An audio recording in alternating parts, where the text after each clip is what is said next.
Continuando a leitura, versículo 15. Irmãos, falo como homem.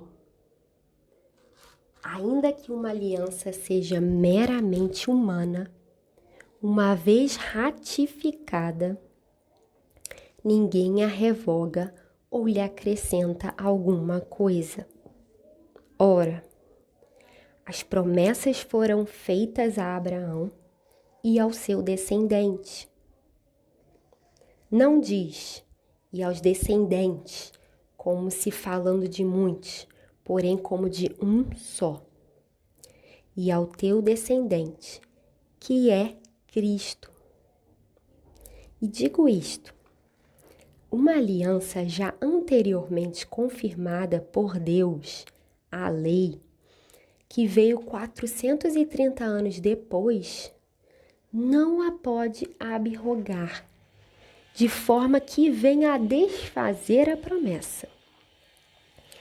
Porque se a herança provém de lei, já não decorre de promessa, mas foi pela promessa que Deus a concedeu gratuitamente a Abraão. Qual, pois, a razão de ser da lei? Foi adicionada por causa das transgressões, até que viesse o descendente a quem se fez a promessa, e foi promulgada por meio de anjos pela mão de um mediador. Ora, o mediador não é de um, mas Deus é um. É porventura a lei contrária às promessas de Deus? De modo nenhum. Porque se fosse promulgada uma lei que pudesse dar vida à justiça, na verdade, seria procedente de lei. Mas a Escritura encerrou tudo sob o pecado, para que mediante a fé em Jesus Cristo fosse a promessa concedida aos que creem.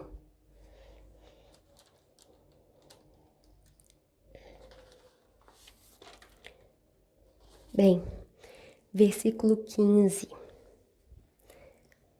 Paulo fala de uma aliança e ele diz que uma vez ratificada essa aliança, quer dizer, validada, confirmada.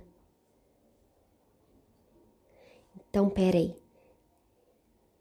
Paulo está falando da aliança de Deus com Abraão. Essa aliança de Deus com Abraão foi confirmada em Jesus. Então, Jesus ratificou essa aliança. Como?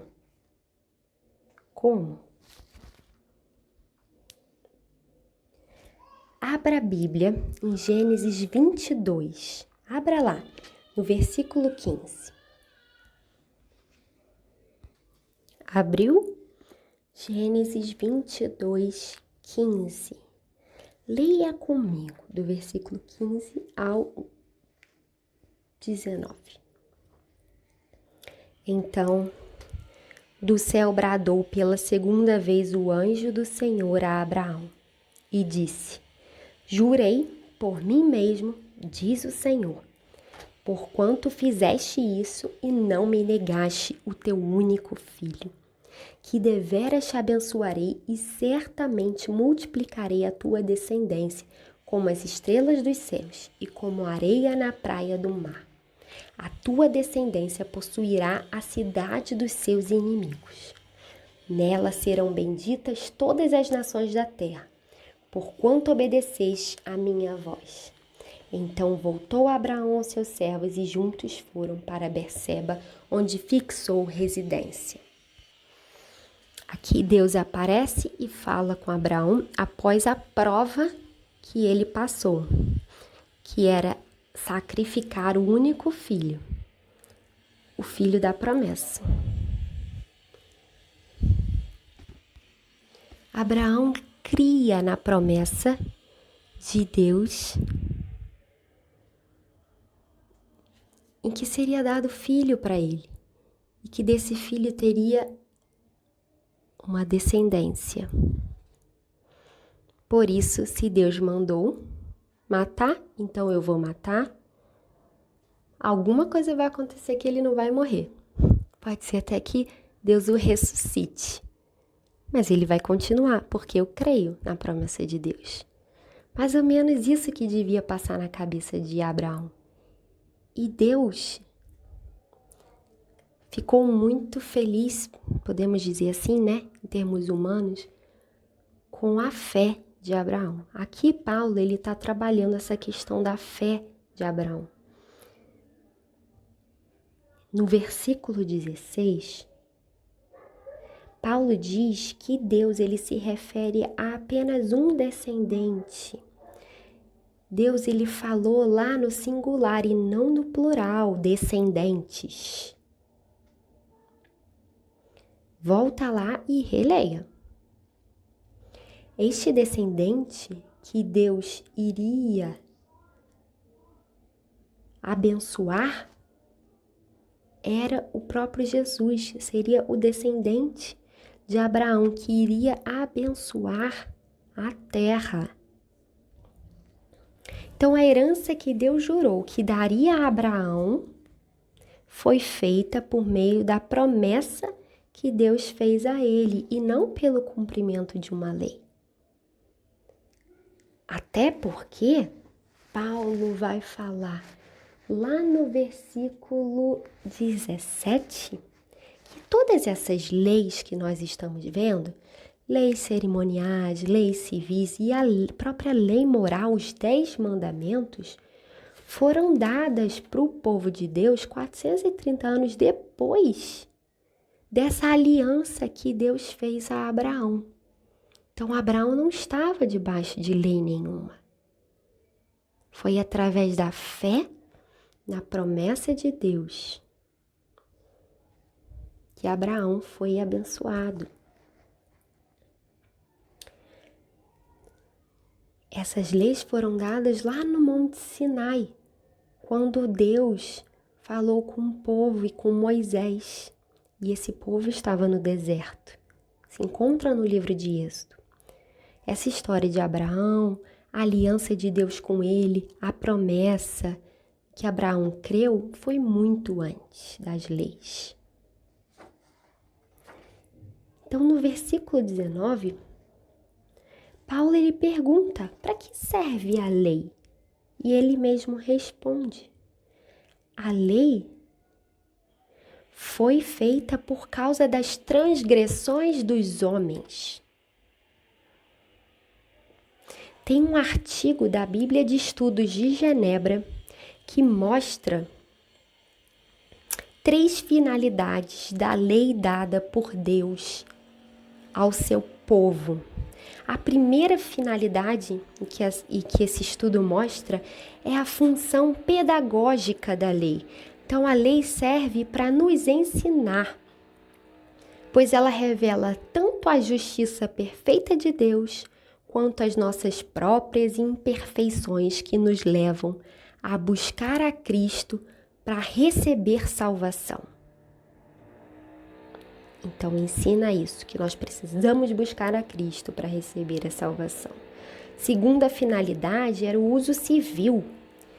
Criar um padrão moral refreia o mal na sociedade, por meio de ameaças de castigo. O povo mau, pecador, precisa de uma lei, um padrão moral estabelecido, para que você crie castigos para aqueles que não cumpram a lei. E assim o mal diminui, porque a gente tem medo do castigo e deixa de fazer. Então tinha também essa função de sociedade civil. Outra função da lei é a função moral. Ter um padrão moral para nós cristãos nos direciona a viver uma vida em gratidão a Deus, tendo alegria e glorificando a Ele com muita humildade devido à graça que nos foi concedida. Porque a partir do momento que sabemos que jamais poderíamos cumprir essas leis sozinhos, mas pela graça nós somos salvos, sabendo que a salvação não vem de nós, é dom de Deus e não veio de obras nenhumas nossas para que ninguém se glorie. Está lá em Efésios 2:8. Então tem essa função também de nos fazer nos humilhar, ser gratos a Deus, buscar a Ele, viver com alegria. Para isso foram dadas leis. Não pense você que Deus era mau no Antigo Testamento e Ele se tornou bonzinho no Novo Testamento. Ele sempre foi o mesmo, imutável. Ele é Deus de justiça.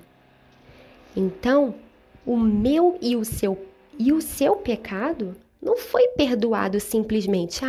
Seu pecado foi perdoado. Não foi dessa forma. Houve sim punição. E ele exigiu pagamento, porque se há pecado, tem que pagar. E esse pagamento e essa punição foi feita em Jesus.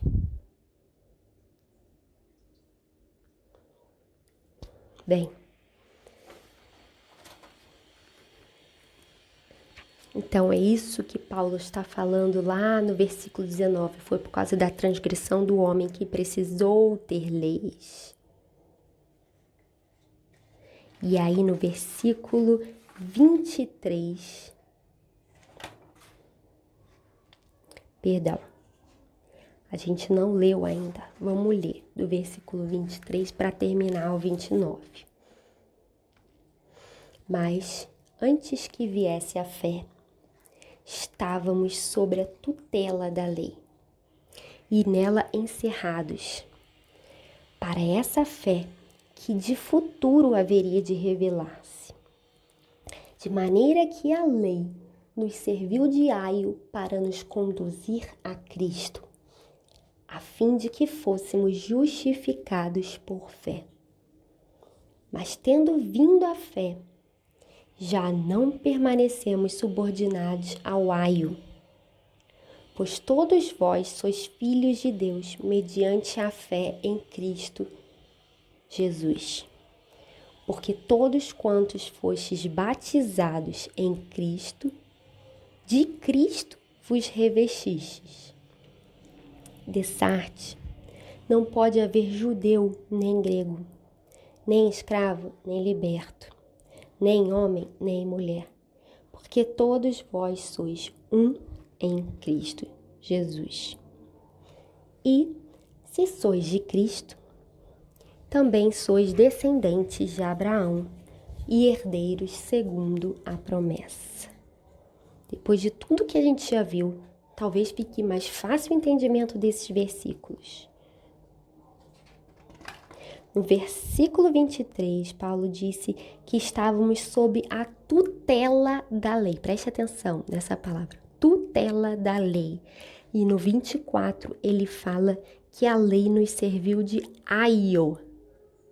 O que essas palavras querem dizer? A lei, aio, o significado de aio, vamos lá. Aio era o preceptor encarregado da educação doméstica das crianças de família rica, como se fossem professores. Então ele fala da tutela da lei, então como se a lei tivesse a função de mestre, de professor, uma função pedagógica. Então aí ele fala isso de novo no 24, que a lei nos serviu de aio. Então a lei de novo, como um professor, como um tutor, como um preceptor na nossa vida. Mais uma vez aqui, Paulo ele ensina que a lei ela revela a nossa incapacidade de cumpri-la e aponta para Jesus, o único homem capaz de cumpri-la. E a isso cria em nós, cria nos homens, a fé de que este Redentor prometido, de esse que era o único capaz de nos salvar, ele viria. E veio Jesus Cristo, o Salvador. Glória a Deus.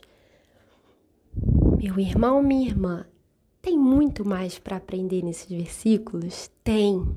E eu te estimulo a querer ir mais fundo. Mas que a mensagem principal fique gravada no seu coração. Jesus Cristo, nosso Salvador. Jesus Cristo, único,